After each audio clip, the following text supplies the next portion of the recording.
우리 제 9단원 하나님을 경험하는 삶 9단원 함께 나누게 될 텐데, 저는 이 과정을 통해서 우리 성일교회 성도분들이 신앙을 원래 성경의 의미대로, 혹은 성경에 등장하는 인물들이 하나님을 경험한 것과 동일한 경험을 우리의 삶 속에서 경험해 가며 살아갈 수 있게 되기를 바라고, 또 그러한 일들이 날마다 우리의 삶 속에 경험될 때 이 신앙생활에 굉장히 고루하고 또 많이 짐스럽고 한 것들이 아니고 정말 다이나믹하고 신바람 나는 그런 신앙이 될 수 있기 위해서는 이 하나님을 경험하는 이 경험이 날마다 새로워져야 하는 것이라고 믿습니다. 교리를 아는 것은 얼마 가지 못해서, 우리가 교리의 전체적인 내용 깊이는 다 모른다 하더라도 전체적인 윤곽을 이해하고 아는 데는 그리 오랜 시간이 걸리지는 않아요. 그러나 교리가 신앙을 대신할 수는 없습니다. 교리는 우리의 신앙을 사람의 언어로 해설하고 설명해 주는 것에 지나지 않아요. 그러므로 어떤 여행지의 해설서를 읽고 그 여행지를 다 탐방했다고 말할 수 없는 것처럼, 실제로 여행의 가장 큰 기쁨은 다니면서, 경험하면서, 맛보면서, 또 구경하면서 경험되는 것이 아니겠어요? 그래서 우리 함께하는 모든 분들이 하나님을 날마다 새롭게 경험하는 은혜가 있게 되기를 바라고, 시편의 표현처럼 여호와의 선하심을 맛보아 알지어다 하였으니, 실제로 그 여호와를 아는, 하나님을 아는 지식의 기쁨을 우리 함께 누려갈 수 있게 되기를 간절히 바라봅니다. 그런 의미에서 제가 여러분에게 소개해드리는 이 하나님을 경험하는 삶의 원리는 굉장히 중요한 지침이 될 수 있을 것이라고 생각이 들어요. 지금까지 우리가 다루었던 내용들을 다시 한번 좀 점검하고 오늘 순종의 항목을 좀 살펴보고자 하는데, 첫째로 하나님은 항상 우리 주변에서 일하고 계신다 하는 것이요. 첫째, 일하고 계신다. 이게 정말 중요한 거예요. 하나님 우리 주변에서 일하고 계신다. 지금도. 그리고 우리를 그 일에로 초대하시고 그 초대를 통해서 응답하는 사람들이 하나님을 경험할 수 있게 돼요. 그래서 이제 전제가 되는 것은 하나님 지금 우리 주변에 일하고 계신다. 보이진 않지만은 하나님께서 지금도 일하고 계신다. 그래, 두 번째로는 하나님은 그 일을 하시면서 우리와 사랑의 관계를 더 깊게 이루어가고 싶어 하세요. 그래서 두 번째 빈칸에는 하나님은 우리와 실제적이고 개인적인 사랑의 관계를 추구하신다, 이렇게 하시고요. 자, 하나님은 주변에서 일하시면서 우리와 사랑의 관계를 더 깊이 발전시켜 가기를 원하시기 때문에 그냥 그 상태로 있지 않고 우리를 하나님의 일회로 초대하시게 됩니다. 그래서 1.3번은 초대하십니다. 하나님은 그냥 하나님 하셔도 돼요. 요한계시록 같은 거 보니까 천상의 존재 수만 천군 천사가 하나님을 섬기고 또 하나님을 보위하고 있는데, 천사 한마디면 만사 일사천리로 모든 일들이 이루어질 수 있게 될 것인데, 하나님은 그런 방법 사용하지 않고 여러분을 사용하기를 원하세요. 왜냐하면 여러분과 하나님 사랑의 관계를 이루어가고 싶어 하시기 때문입니다. 그래서 초대를 하시게 되는데요. 1.4번은 그럼 어떻게 우리를 초대하시느냐, 그 초대하시는 음성을 우리가 어떻게 듣느냐, 이것이 어쩌면 가장 중요한 관건이기도 합니다. 하나님의 음성을 우리가 알고 하나님의 초대를 우리가 분명히 느낄 수 있다면, 경험할 수 있다면 그 초대에 응하여 반응할 수 있을 텐데, 이게 이제 가장 중요한 이슈가 되고 훈련되어야 합니다. 경험되어야 되고, 그런 경험된 지식이 축적되어야 더 민감하게 하나님의 초대에 반응할 수 있겠죠. 그래서 하나님은 네 가지를 통해 우리를 부르십니다. 첫째는 성경을 통해서요. 가장 기본적인 겁니다. 그리고 두 번째로는 그 성경을 기초로 해서 우리가 하나님께 기도할 때 하나님 그 기도의 자리에서 어떤 말씀을 떠올려 주시기도 하고, 또 말씀을 깨닫게 해주시기도 하고, 여러분에게 어떤 사람을 떠올려 주시거나 이름을 떠올려 주시기도 하셔서 그 일에 참여할 수 있도록 하나님 우리를 초대하신다. 그리고 환경도 하나님의 초대하시는 방향으로 환경이 또한 조성되어 가는 것도 보게 돼요. 물론 이제 환경이 좋다, 문이 열렸다, 그래서 그것이 다 하나님의 길인 것은 아닙니다. 하나님의 초대인 것은 아니에요. 나머지 것들과 잘 균형과 조화를 이루어야 합니다. 이건 결국 경험을 통해서 습득되는 방법밖에 없을 것인데, 세 번째는 환경이고, 막혔다고 해서 하나님의 뜻이 아닌 것도 아니고요, 열렸다고 해서 그것이 꼭 하나님의 길인 것도 아닙니다. 그러니까 말씀과 기도, 환경, 이런 것들을 잘 평가해서 하나님의 초대하심을 분별할 수 있게 되는 거예요. 그리고 마지막으로는 교회를 통해, 이 교회라는 것은 함께 신앙하는 성도들을 통해서 하나님 우리에게 초대하시고 그들의 입술을 통해서 우리에게 말씀하세요. 그러니까 성도들의 대화를 굉장히 주목하고 주의 깊게 들어야 될 어떤 기본적으로 하나님의 뜻을 잘 분별하고자 한다면은 성도들의 말에 잘 기울여 경청할 수 있는 마음도 우리 가운데 있어야 할 것입니다. 그러니까 스쳐 지나지 마세요. 하나님께서 그분의 입술을 통해서 우리를 하나님의 일하시는 곳으로 초대할지도 모르잖아요. 우리 집사님들과 대화를 하다가 어떤 한 성도에 대한 언급을 하게 되었는데 듣게 되었는데 그 성도에 대한 언급이 그냥 스쳐 지나가듯 언급된 그 이름이 내 마음속에 박히는 경우가 있잖아요. 그에게 전화를 걸거나 그에게 다가서거나 그에게 그를 위해 기도하거나 하는 등등의 일들을 나타나게 되니까 우리 일상적으로 지나는 성도들과의 대화도 매우 주의 깊게 듣고 경청해야 될 필요가 있게 됩니다. 이 네 가지가 항상 하나님의 뜻을 분별하는 데 있어서 꼭 기억해야 될 것들이라고 생각이 들고요. 그리고 다섯 번째는 이렇게 하나님께서 우리를 부르시면요, 그때 이제 사실은 갈등이 일어나게 돼요. 왜냐하면 여러분이 할 수 있는 일이 아니거든요. 언제나 우리는 우리의 경험 안에 머물러 있고 싶어하고 잘 나가려 하지 않아요. 우물한 개구리가 되어서 그 우물 밖으로 나가려 하지 않는데 하나님은 더 큰 세계를 보여주시기 위해서 그 우물로부터 나오라고 말씀하시거든요. 그래서 1.5번의 첫 번째는 믿음의 갈등이 초래됩니다. 믿음의 갈등이 초래되고, 그리고 우리가 그 갈등을 견디지 못하고 결국 하나님의 부르심에 조정하게 돼요. 조정하게 되면 이제 구체적으로 하나님께서 이러이러한 일들을 우리에게 말씀하셔서 순종하게 하십니다. 거기 조정하고 순종하게 하신다.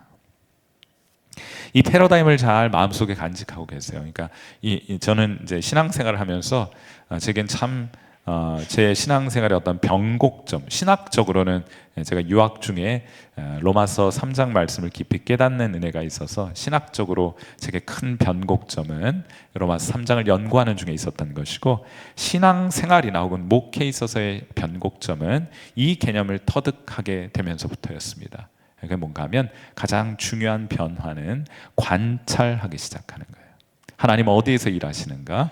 그리고 하나님께서는 그곳에서 나를 초대하고 계신가? 이것에 초점을 가지게 되고, 그렇게 하나님의 부르심이 명확하고 분명해지게 되면은 그 자리로 달려가요. 그러면 거기에서 분명하게 하나님을 경험하게 되고, 이것은 하나님과 저 사이에, 하나님과 저를 초대하신 하나님과 저 사이에만 있는 경험이기 때문에 저의 고유한 스토리가 되고 저의 고유한 간증이 돼요. 그래서 이것을 설교의 자리에서나 다른 성도들에게 목회적으로 안내할 때 사용하게 되곤 합니다. 그래서 이 패러다임을, 이 틀을 마음속에 잘 간직하시고요. 가장 우선적으로 관찰하기 시작한다. 그래서 하나님이 초대하시지도 않았는데 내가 좋아가지고 내가 그 일을 하면 더 낫고 이렇게 해야 되는 것이 마땅하다고 생각해서 달려들어서 했던 일은 언제나 실패해요. 왜냐하면 그 일을 통해서 내가 자꾸 드러나더라고요. 그런데 하나님의 부르심에 응답하여 종이 되어 거기 가서 조용히 섬기게 되면 하나님이 드러나요. 그리고 저는 보너스로 그 곁에서 하나님을 경험하는 지식을 얻게 되었습니다. 얻어가고 있는 거예요. 그래서 여러분 잘 관찰하기 시작해 가시라. 그 말씀 꼭 좀 드리고 싶습니다.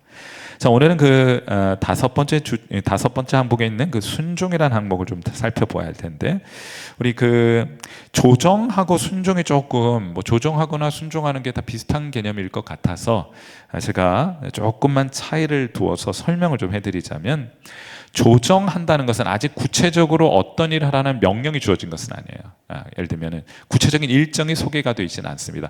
큰 방향을 제시해 주는 거예요. 너는 내가 내게 지시할 땅으로 가라. 어디로 가는지는 몰라요. 그냥 가라. 이 초대에 응하여 네가 그 길을 떠날 준비가 되었느냐? 이걸 물으시는 겁니다. 그리고 그렇게 조정해서 그럼 제가 가겠습니다.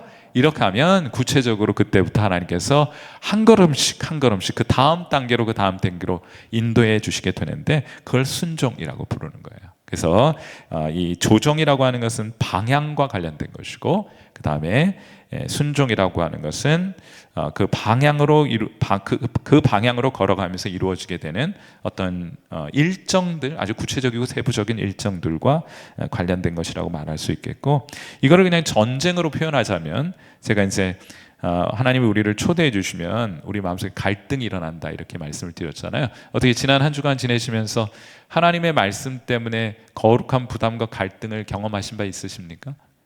어떠세요? 그냥 우리가 늘 해왔던 방식대로 살아왔다면 아마 갈등 같은 거 잘 없으셨을 거예요. 그런데 성경을 읽고 하나님 뜻에 순종하고자 하면 하나님께서 우리 마음속에 갈등을 불러일으키는 어떤 일을 보여주시고 그 일에 참여하게 하십니다. 하기 싫은데 하게 한다든지, 내 성격상 난 내향적인데 외향적인 일들을, 사람들을 만나서 뭔가 그에게 불편한 말을 꺼내야 하는 등등의 일들을 하나님께서 부담을 주셔서 이루게 되시거든요. 그래서 지난 한 주간 여러분이 하나님의 부르심에 응답해서 잘 살아왔는지를 확인하는 방법 중에 하나는 하나님으로 인하여, 혹은 하나님이 여러분에게 주신 말씀으로 인하여 여러분에게 갈등이 경험된 바 있는가, 그리고 그 갈등을 견디지 못하거나 혹은 그 갈등 너머에 하나님께서 우리에게 주실 상급 때문에 여러분의 삶을 조종한 경험이 있는가, 이거 항상 점검해 보아야 할 일이라고 생각이 듭니다. 자, 그거를 우리가 일반적으로 전쟁이라고, 이제 갈등이라는 게 사실은 우리 안에 계시는 성령님과 우리의 본성이 전쟁을 일으키는 거거든요.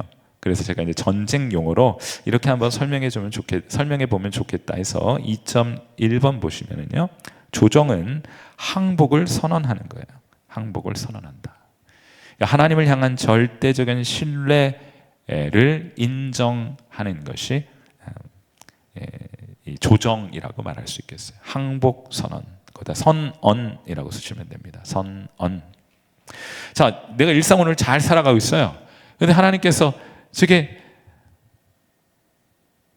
기대하지 않았고 예상하지 않았던 일들을 보여주시는 겁니다. 갈등이 일어나잖아요. 그때 우리가 최종적으로 어떤 결론을 내리는가? 제 계획보다 하나님 계획이 옳습니다. 이런 조정을 하게 되는 것인데, 2.1.1번의 이 내용 속에는 하나님을 향한 절대 신뢰라는 것의 안에는 이런 의미가 포함이 되어 있어요. 하나님은 사랑이시기 때문에 그분의 뜻은 항상 최선이다. 자, 사랑이시기 때문에 그분의 뜻은 항상 최선이다. 두 번째로, 하나님은 전지하시기 때문에 그분의 뜻은 항상 옳다. 내가 생각하기엔 이 길로 가는 게 맞아요. 그런데 하나님께서는 이 길로 가라고 하세요. 누가 옳습니까? 갈등이 있겠죠? 그러나 최종적으로는 하나님이 옳습니다. 왜요? 하나님 전지하신 분이시니까. 니느웨로 가라고 하셨는데, 하나님은 요나에게 니느웨로 가라고 하셨는데, 내 방법과 내 계획과 내 생각에는 다시스가 맞아요. 그래서 그 사이에 갈등하다가 다시스로 냅다 도망치지 않습니까, 요나가. 그러다가 얼마나 갈등이 많이 됐겠어요. 저는 이제 그 배 지하에 내려가서 그가 잠에 들었다는 표현이 있는데, 그 갈등을 견디지 못해서 빨리 잊어버리려고 내려갔던 것이 아닌가 생각될 정도로. 그래서 이 두 가지 충돌을 일으키게 될 때, 나는 지금 다 이해하지는 못하지만 니느웨 저 왼수 같은 놈들에게 복음을 전해서 회개하여 살게 하는 것은 내가 죽기보다 싫은 것이지만은, 그러나 하나님의 계획이 내 계획보다 낫고 나보다 하나님이 옳습니다. 그러므로 제가 다 이해되지는 않지만은 제가 니느웨로 가겠습니다 하는 거예요. 자, 그것이 하나님이 전지하시기 때문에 하나님의 뜻은 항상 옳다이고요. 그리고 하나님은 전능하시기 때문에 우리로 그 뜻을 행하게 하실 수 있다. 하나님, 제가 어떻게 그 일을 할 수 있겠어요? 모세가 애굽으로 내려가서 바로에게 내 백성을 보내달라 요청하라고 말씀하셨을 때 모세가 뭐랍니까? 저 말할 줄 몰라요. 말 주변 없어서 저 그 일 못합니다. 이렇게 얘기를 하잖아요. 그런데 하나님께서는 하나님의 일을 어떻게 사람의 힘으로 할 수 있겠습니까? 어떻게 모세의 언변으로 승리를 경험할 수 있겠습니까? 하나님이 우리를 부르실 때는 하나님의 능력도 제공해 주신다는 뜻이 되는 거잖아요. 그러니까 하나님, 제가 겸손한 표현인 것 같아도 굉장히 교만한 생각이에요. 하나님, 저 그거 못해요. 종은 그런 대답하지 않습니다. 못하는 게 어디 있습니까? 하나님이 능력 주시고 하나님의 능력으로 그 일을 감당할 하게 하고자 하시는 것이니까 아멘 하시면 되는 거예요. 그러면 능력도 따라오게 될 것이다. 중요한 것은 하나님이 여러분을 부르셨을 때 아멘 하는 거예요. 그러면 제가 이제 종종 말씀을 드리는 것처럼 하나님께서 여러분에게 물권도 주시고요. 물질도 제공해 주시고, 하나님 초대에 응하여 나아갈 때 하나님께서 여러분에게 사람도 붙여주시고요. 모세에겐 아론을 붙여주신 것처럼, 그리고 여러분이 그 일을 순종하여 감당하고자 하면 하나님께서 여러분에게 영권도 허락해 주셔서 영적인 승리를 경험할 수 있도록 해 주시게 될 것입니다. 그러므로 하나님은 전능하시기 때문에 우리로 그 뜻을 행하게 하실 수 있다. 자, 그리고 이제 조정이라고 하는 것은 항복을 선언한 거다. 나 졌어요. 하나님이 오라요. 자, 하나님 시키는 대로 할게요. 이런 것이라고 한다면은, 이제 순종이라고 하는 것은 항복 이행과 관련된 거예요. 항복 이행. 항복 선언에 따르는 행동들이 그때부터 나타나게 되는데, 예를 들면 전쟁으로 따지면은 항복 선언 이후에 항복을 이제 전쟁 용어예요. 제가 찾아보니 항복 선언을 하고 항복 이행이라는 항목이 있는데, 거기에는 예를 들면 무장을 해제한다든지 아니면 병력을 해산한다든지 포로를 인계한다든지 영토를 양도한다든지 구체적인 항복에 따르는 시행사항들이 발생하잖아요. 그런 것들을 하나하나 해가는 것을 순종의 개념으로 이해하시면 좋겠다. 자, 그래서 2.2.3번에 우리가 이제 조정한 이후에야 어떤 말씀을 하셔도 순종하겠습니다, 이 방향이 결정되어야 그때부터 하나님께서 순종할 거리들을 제공해 주시겠죠.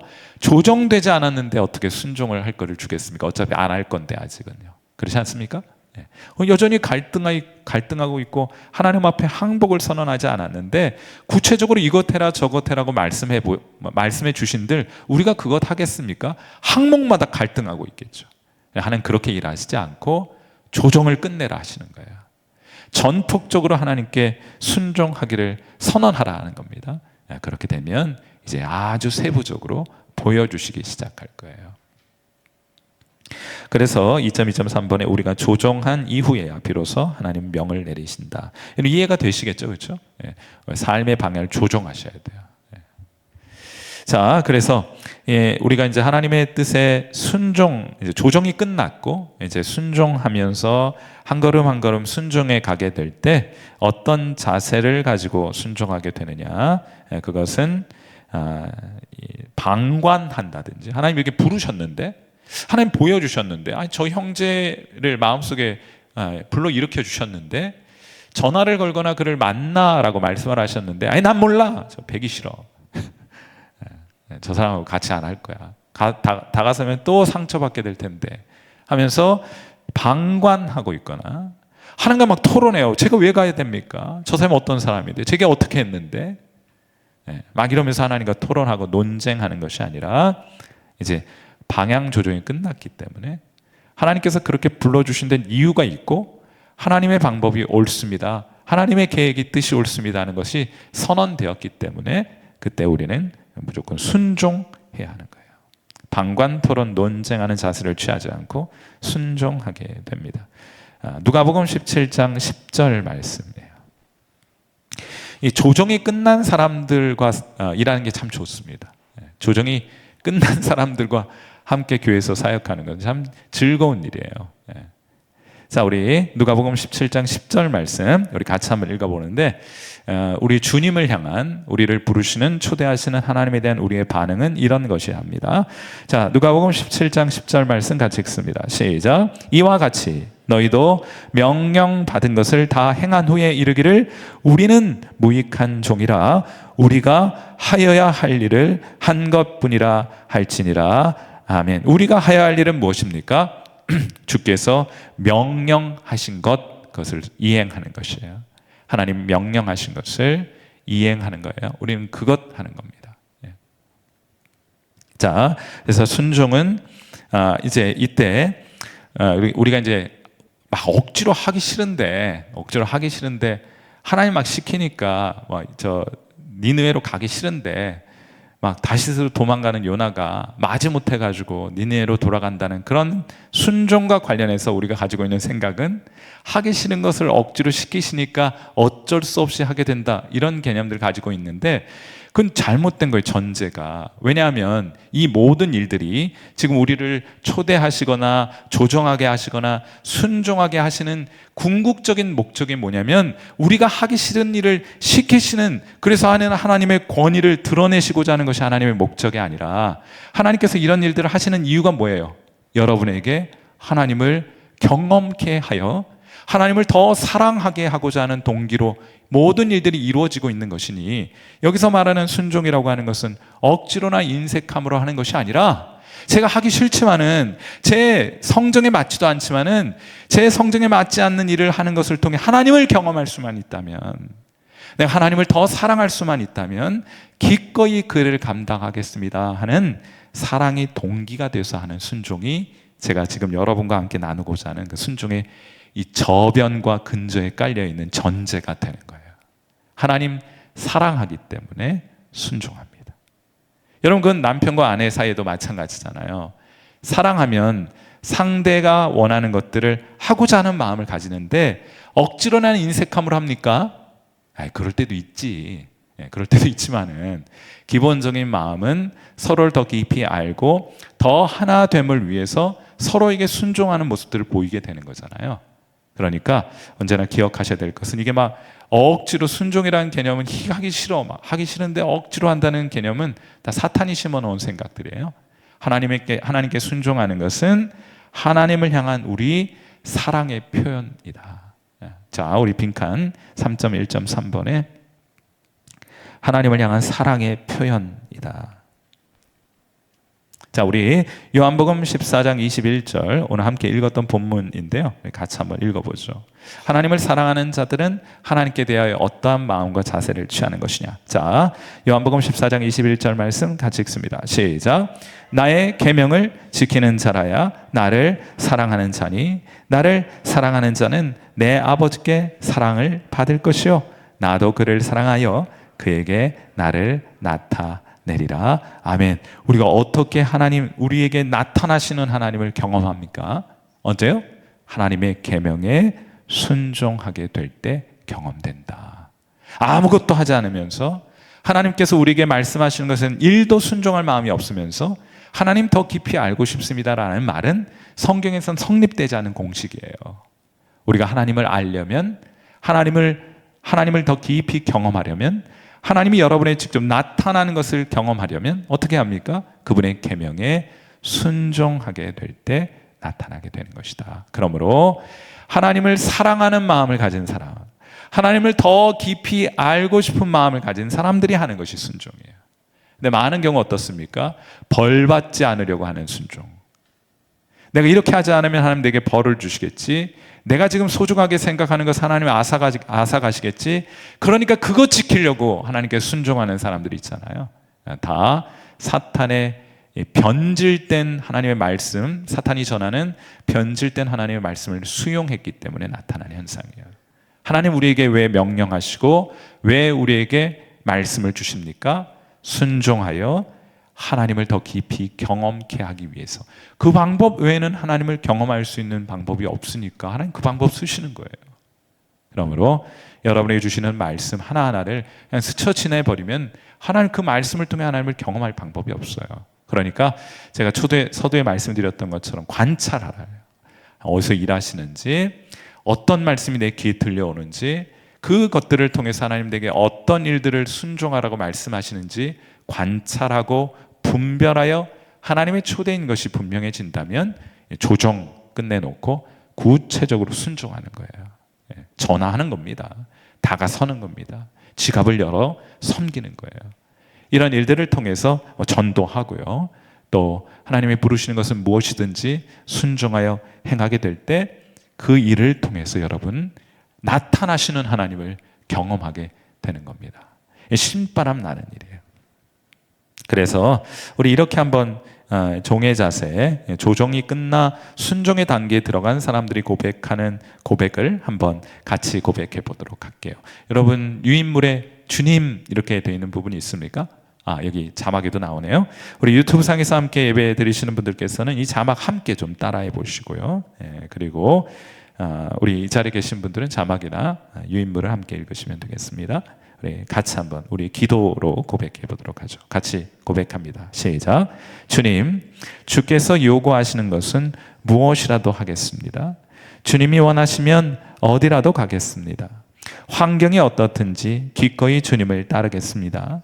주님이 제 인생을 통해서 어떤 필요를 채우시기 원하신다면 무엇이든지 요구하십시오. 저는 당신의 종이니 기꺼이 순종하겠습니다. 아멘. 여러분, 이 고백이 진짜 여러분의 고백이십니까?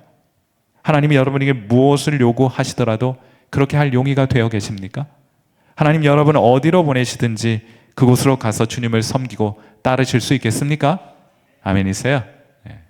우리 이런 마음을 가지고 기대하고 기다리세요. 하나님 여러분 초대해 주실 겁니다. 자, 그렇게 순종하는 사람들이 보상을 받게 되는데요.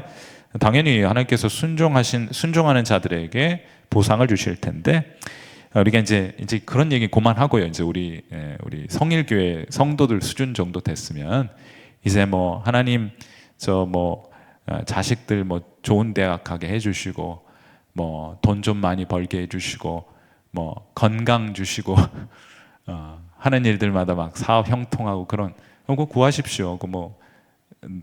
구하는 것도 나쁠 거 없겠고 그렇긴 한데 그럼 있어도 그만 없어도 그만. 어차피 한평생, 그렇죠? 하나님께 진짜 우리에게 주시고자 하는 복은, 우리 신앙을 통해서 우리가 궁극적으로 추구해야 될 복은 건강의 복이나 물질의 복이 아니에요. 우리의 진짜 추구해야 될 복은 하나님을 아는 지식을 얻는 복입니다. 그것을 성경에서 영생이라고 불러요. 영생은 그냥 오래만 사는 것이 아니에요. 영생은 하나님을 아는 것입니다. 이게 최고의 보상이고 하나님이 우리에게 주시는 최고의 선물이에요. 그래서 오늘 순종이라고 하는 것은 말씀드렸던 것처럼 하나님을 향한 내적 사랑의 외적 표현이다. 하나님, 제가 주님 사랑해요. 더 알고 싶어요. 주님은 더 경험하고 싶어요. 더 가까이서 주님 따르고 싶어요. 그런 마음으로, 다른 방법으로는 그 일이 가능하지 않으니까 하나님께서 우리에게 주신 말씀에 순종하는 것을 통해서 그 일을 경험해 가게 되는데, 자, 이렇게 하나님은 사랑이 동기가 되어 순종하는 자들에게 상급을 약속하셨습니다. 자, 예레미야서 7장 23절. 이런 말씀은 천지백갈로 들려있는데 성경 안에 보시면은, 그런데 이 7장 23절 말씀 같은 거 한번 보시죠. 우리 같이 한번 읽어봐요. 자, 이렇게 하나님께 순종하고 하나님을 따르는 자들에게 하나님께서 어떤 보상을, 상급을 약속해 주셨느냐. 자, 우리 7장 23절 말씀 같이 읽습니다. 시작. 오직 내가 이것을 그들에게 명령하여 이르기를, 너희는 내 목소리를 들으라. 그리하면 나는 너희 하나님이 되겠고 너희는 내 백성이 되리라. 너희는 내가 명령한 모든 길로 걸어가라. 그리하면 복을 받으리라 하였으나, 너희가 내 말에 순종하면 복을 받게 될 것이다. 자, 어떤 복이냐? 말씀드렸던 것처럼 물질적인 복도 물론 주십니다. 자녀의 복도 주시고 번영과 형통함의 복도 주세요. 그러나 하나님이 우리에게 주시고자 하는 최고의 복은 하나님 자신을 우리에게 나타내 주시는 거예요. 그래서 제가 이제 자주, 예전에 제가 이제 한자를 참 좋아해가지고 한자에 대한 관심이 좀 많이 있던 터인데, 이런 분해를 해본 적이 있어요. 그 상급이라고 한 항목에 복자 있잖아요. 복자. 이 복자는 우리가 아는 굉장히 여러 개, 이제 한 4개, 사실은 더 짧게 분할도 할 수 있는데, 이게 합쳐진 글이에요. 합쳐져서 한 글자 복이라는 뜻을 가지게 되었는데, 이 첫 번째로 나오는 글자가 보일 시자입니다. 근데 이게 참 재밌는 게, 형상이 참 재밌는 게, 보일 시자는요, 판때기 아래 산바리가 놓여 있는 형상이에요. 그렇지 않습니까? 판이 하나 있고 거기 다리가 있는 거예요. 이게 제단을 의미하는 겁니다. 근데 그 제단 위에 한 일자 등장하죠. 하나님이 제단 위에 임재 있는 형상을 가지고 있는 것이 보일 시자인 거예요. 그러니까 이제 한자는 매우 종교적인 종교적인 개념으로부터 갖고 올 문자로부터 나올 때 매우 신앙적이고 종교적인 이유로 만들어진 글자이거든요. 이런 것들이 많이 반영되어 있는데 보일 시자라는 것은 그래서 하나님을 뜻하는 글자에는 저 글자가 많이 사용이 되는 거예요. 붓수로. 그 옆에 그리고 보면은 한 일자, 그러니까 입구자는 사람을 뜻하는 뜻이죠. 식구, 인구 할 때 사람을 구자로 표현하죠. 한 입이라는 뜻이에요. 그리고 마지막 글자는 뭡니까? 밭전자죠. 그러니까 한 사람이 밭에서 일을 하고 있는데 하나님이 나타나셔서 그와 함께 하고 있는 것. 이것이 뭐라고요? 이것이 복이라는 뜻이에요. 부자는 어떻게 씁니까? 부자는요, 하나님은 없고요. 한 사람이 밭에서 일을 하는 것을 이 지붕같이 생긴 것을 하나 위에 덮어가지고 한 사람이 밭에서 일을 한 것을 집안에 모아둔 것을 부라고 했는데 거기는 하나님이 안 계세요. 그러니까 부자라고 해서 꼭 하나님과 함께 한다는 뜻은 아닌 겁니다. 그래서 참 재미있는 한자라고 생각이 들어요. 그래서 우리 복 받기를 하나님께 구하자. 이 복이라는 글자는 내가 무엇을 하든지 하나님이 나와 함께 하신다는 뜻이니까 이것만큼 좋은 건 없는 것이구나. 그런데 예레미야서 말씀을 통해서 하나님 우리에게 뭐라 말씀하세요?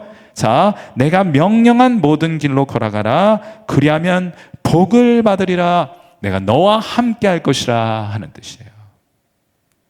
그래서 3.2.2번의 B번에 가장 큰 보상은 하나님 자신의 계시입니다. 하나님 우리에게 하나님을 드러내 보여주시는 거예요.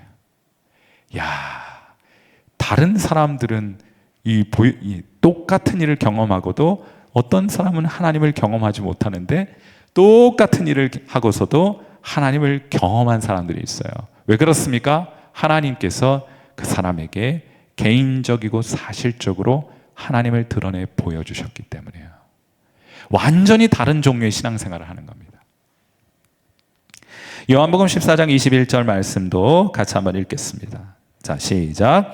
나의 계명을 지키는 자라야 나를 사랑하는 자니 나를 사랑하는 자는 내 아버지께 사랑을 받을 것이요 나도 그를 사랑하여 그에게 어떻게 해요? 그에게 나를 나타내리라 하셨어요. 보여주시겠다는 거예요. 네, 보여주시겠다. 내가 너와 함께하는 것을 알게 해주시겠다 하는 거예요. 이런 것을 경험하며 신앙생활하는 사람과 이런 것들을 알지 못하고 신앙생활하는 사람의 신앙의 그 무게는 여러분 어떻게 비교될 수가 있겠어요? 그러니까 여러분도 이 하나님이 함께 해주셔서 하나님이 직접 여러분에게 나타내 주시는 것을 경험하며 살아가는 신앙을 여러분 소유할 수 있게 되기를 바랍니다.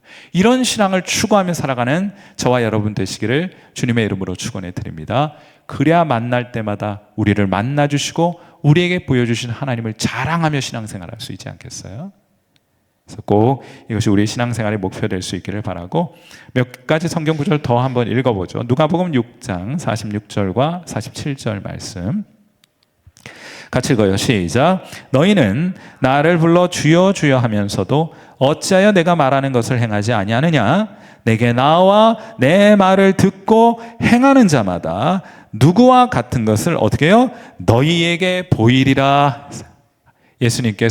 예수님이 어떤 분이신지 보여주시겠다는 거예요. 그리고 창세기 15장 1절 아브라함에게 주셨던 약속의 말씀이기도 한데 이 말씀도 같이 시작. 이후에 여호와의 말씀이 환상 중에 아브라함에게 임하여 이르시되 아브라함아 두려워하지 말라. 나는 내 방패요 너의 지극히 큰 상급이니라. 아브라함이 재물로도 만족되지 않습니다. 자식으로도 만족되지 않아요. 그러니까 하나님 앞에 하나님 무슨 제게 상급을 주신다 하십니까? 라고 했을 때 하나님이 아브라함에게 말씀해 주신 거예요. 내가 너의 상급이야.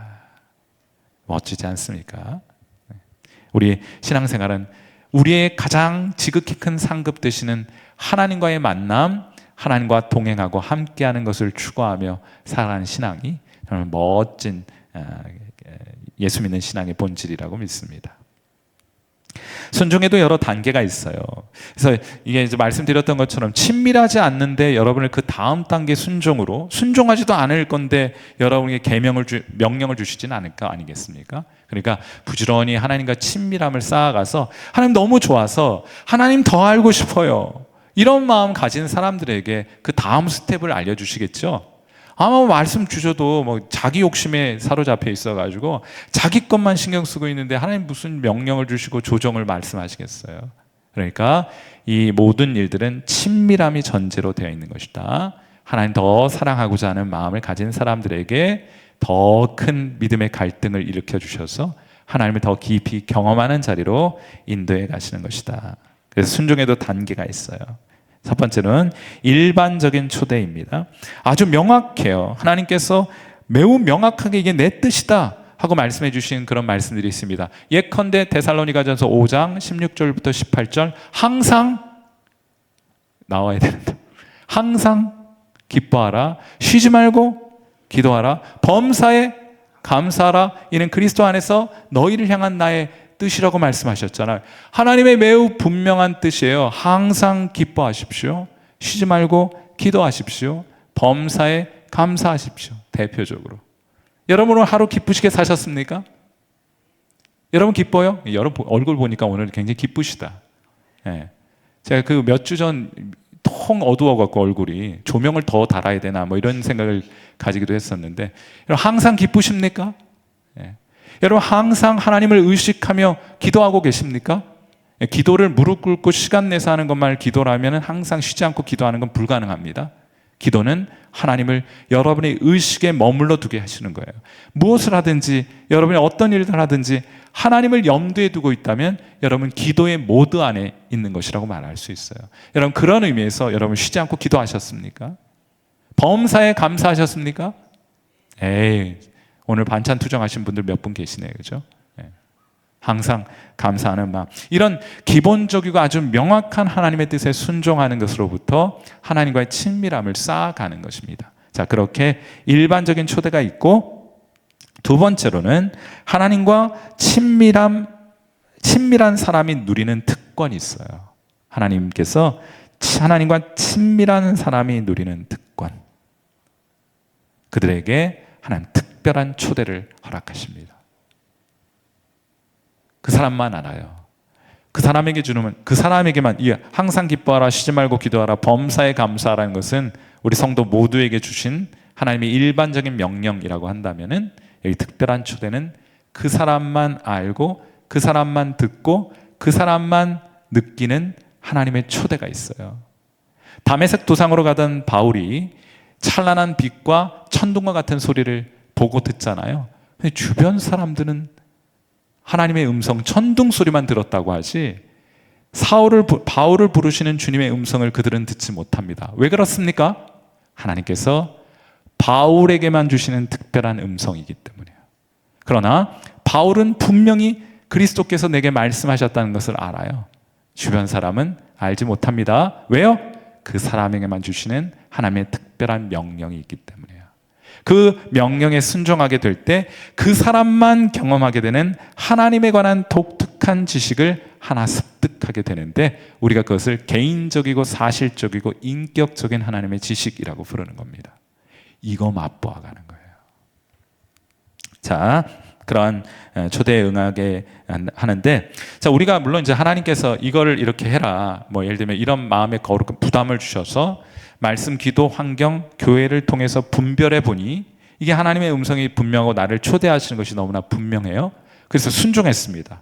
조정하고 순종을 했는데 아무 변화도 나타나지 않을 때가 있어요. 그때 여러분이 기억하셔야 될 것이 있는데, 첫째로 인내하며 기다리셔야 합니다. 중요한 것은 하나님은 어떤 일을 이루어 가시는 것과 동시에 여러분에게 어떤 아름다운 인격적인 성품을 빚어가고 계시기 때문이에요. 그 일을 하고 당장의 변화나 결과가 보이지 않는다고 해서 중단하지 마시고 인내함으로 기다리셔야 합니다.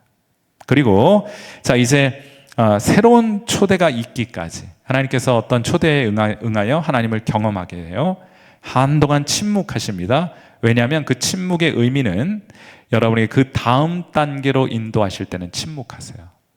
그리고 나서 하나님께서 이제 또 다른 초대를 주시게 될 텐데, 가장 최근에 하라고 하신 일에 최선을 다하고 계시면 됩니다. 하나님께서 어떤 일을 여러분이 맡겨주셨다면 당장의 변화가 없더라도 여러분 그 일을 최선을 다해 오늘도 다음번 부르심과 초대가 있기까지 그 일을 성실하게 감당해 가시면 됩니다. 자, 고린도전서 7장 19절과 20절에 이런 말씀이 있어요. 할례 받는 것도 아무것도 아니요 할례 받지 아니하는 것도 아무것도 아니로되 오직 하나님의 계명을 지킬 따름이니라. 각 사람은 부르심을 받은 그 부르심 그대로 지내라. 아멘. 불러주셨으면은 그 일 성실하게 감당하고 있는 거예요. 주인이 종에게 이 일 해라 그러면 다른 명령 있기까지 그 일 하는 거예요. 그 일 열심히 하는 겁니다. 최선을 다해 그 일을 하는 겁니다. 하나님을 섬기듯이 그 일을 하는 거예요. 많은 분들이 여기 잘 견디질 못해요. 이거 막 아무것도 아니고 보잘도 없고 사소한 일 이거 나한테 시키느냐고. 난 더 큰 일, 더 중요한 일 하고 싶다고. 그것은 종이 취해야 될 자세가 아닌 거예요. 여러분에게 하나님께서 무엇을 맡겨주셨든지 그 일에 정성과 최선을 다하여 주님을 섬기듯 하는 것을 주님 지금 보고 계신 거예요. 하나님, 사람은 외모를 보지만은 하나님은 무엇을 보십니까? 우리 마음의 중심을 보시는데 그 중심에 뭐가 들어있어야 돼요? 하나님을 향한 사랑, 그리고 하나님을 향한 충성스러운 마음을 확인하고 계신 거예요. 그러니 하나님 다음 초대가 있기까지 열심히 부르신 일에 최선을 다하면 되겠다. 자, 그리고 세부 항목과 일정이 아니라 하나님이 주신 소명에 집중하시면 됩니다. 우리가 막 우리가 어떤 일로 하나님 부르셨으면 이 일이 있고 그 다음에 이 일 일어나고 그 다음에 이 일 일어나서 이런 모습을 이루어야 해. 우리가 세부 사항과 일정들까지 다 가지고 있거든요. 그거 다 내려놓고 하나님께서 다만 여기에 가서 그 일을 하라고 섬기라고 부르셨으면 다만 그 일을 하면서 세부적인 일정들은 하나님께서 이루어 가실 수 있도록 다만 충성스럽게 그 일을 감당하고 계시면 됩니다. 그리고 중요한 것은 처음에 하나님께서 여러분을 그 일에 초대하셨을 때 그 부르심의 느낌, 감각 이것을 유지하고 있는 것이 아주 중요해요.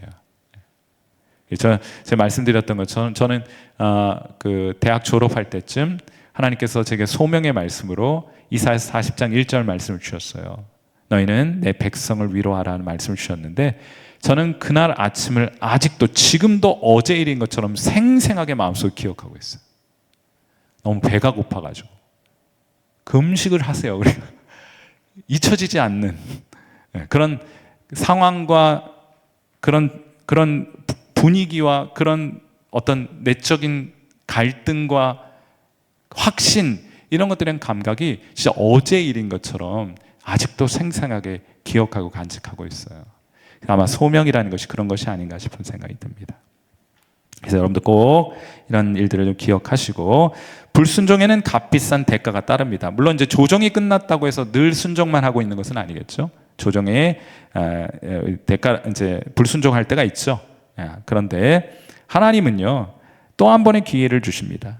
한 번 불순종했다고 해서 그냥 우리 내팽개쳐 버리시는 게 아니고 하나님은 우리가 하나님을 알고 싶어하는 것보다 잘 들어보세요. 우리가 하나님을 알고 싶고 우리가 하나님을 사랑하고 싶어 하는 것보다 하나님이 우리에게 하나님 자신을 드러내 보여주시고자 하는 의지가 더 커요.